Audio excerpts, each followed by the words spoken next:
ప్రభు పేరట మీ అందరికీ శుభాభివందనములు. ఈరోజు మన అనుదిన వాక్య ధ్యానమైన ఎడారిలో సెలయేళ్లలోని వాక్యము.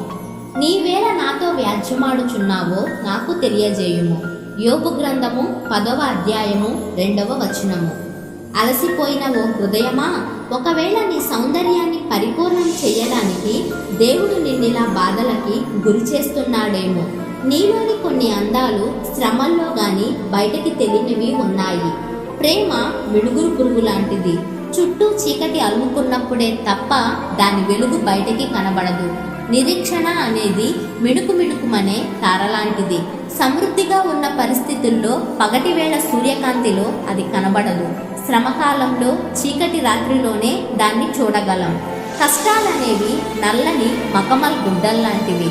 వాటిలో దేవుడు వజ్రాల వంటి తన దీవెనలను చుట్టి తన పిల్లల కోసం ఉంచాడు.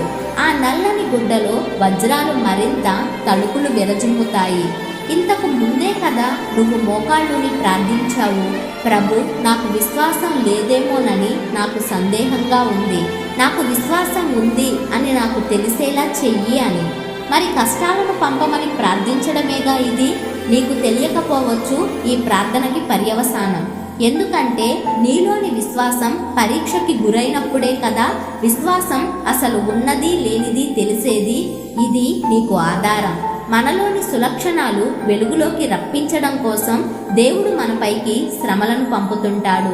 మనలో అవి ఉన్నాయి అన్న నిర్ధారణ మనకి కలగడం కోసం ఆ శ్రమలు మనకి సంభవిస్తూ ఉంటాయి. ఇది కేవలం మనలోని ఆత్మ సౌందర్యాన్ని తెలుసుకోవడం మాత్రమే కాదు, ఆ సౌందర్యం అభివృద్ధి కావడానికి కూడా ఈ పవిత్రమైన శ్రమలు తోడ్పడతాయి.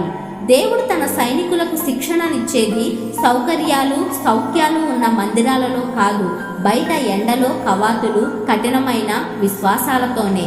ఆయన వాళ్ళని సెలయేళ్ల కడ్డం పడి నడవమంటాడు, నదుల్ని ఈదమంటాడు, కొండలెక్కమంటాడు, వీపు మీద బోలెడంత బరువుతో మైళ్ళ తరబడి నడిపిస్తాడు. క్రైస్తవుడా, నువ్వు అనుభవిస్తున్న శ్రమలకు కారణం ఇదే. నీతో ఆయన వ్యాజ్యం ఆడడానికి కారణం ఇదే. సైతాను మిమ్మల్ని కదిలించకుండా ఉంటే అది ఆశీర్వాదం అనుకోవడానికి వీలు లేదు.